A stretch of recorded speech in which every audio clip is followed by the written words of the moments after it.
Bonjour à tous et bienvenue sur Fragments de sagesse. Aujourd'hui, nous allons explorer une citation qui suscite d'innombrables débats depuis des siècles. La fin justifie les moyens. Une phrase que l'on attribue souvent à Nicolas Machiavel, auteur du célèbre ouvrage Le Prince.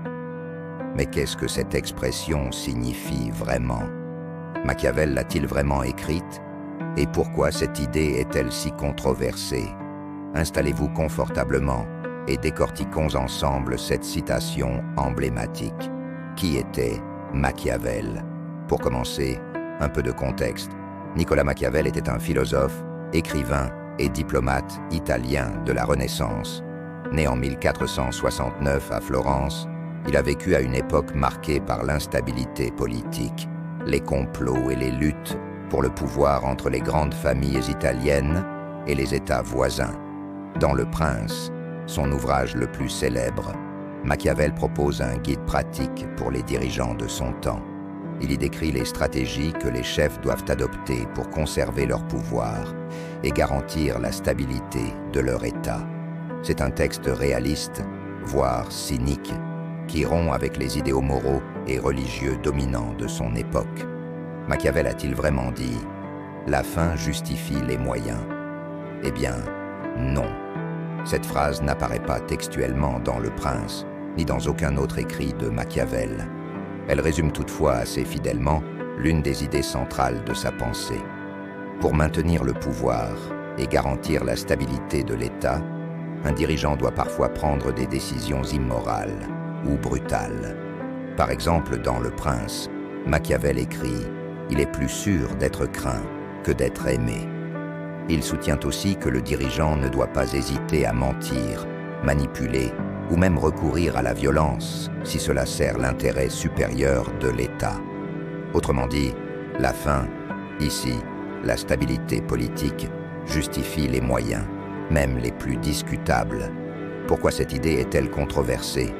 Cette approche pragmatique choque parce qu'elle semble contredire les principes moraux traditionnels. Pour beaucoup, elle fait de Machiavel le symbole du cynisme politique, où le bien et le mal deviennent secondaires face à l'efficacité. Cependant, il faut replacer cette idée dans son contexte. Au XVIe siècle, l'Italie était divisée en de nombreux États rivaux. Les intrigues, les trahisons et les conflits étaient monnaie courante. Machiavel n'écrivait pas pour un monde idéal, mais pour une réalité brutale. Son réalisme peut sembler choquant, mais il visait à offrir des solutions pratiques aux problèmes politiques de son temps. Peut-on appliquer cette idée aujourd'hui? La question de savoir si la fin justifie les moyens reste pertinente. Dans la politique moderne, cette idée est souvent invoquée pour justifier des actions contestables, guerre, surveillance de masse, ou même sacrifices économiques pour un bien supposé plus grand. Mais faut-il pour autant accepter cette logique sans critique? Nombreux sont ceux qui rappellent que les moyens employés influencent aussi la fin. Une action immorale peut engendrer des conséquences inattendues ou éroder la confiance du peuple.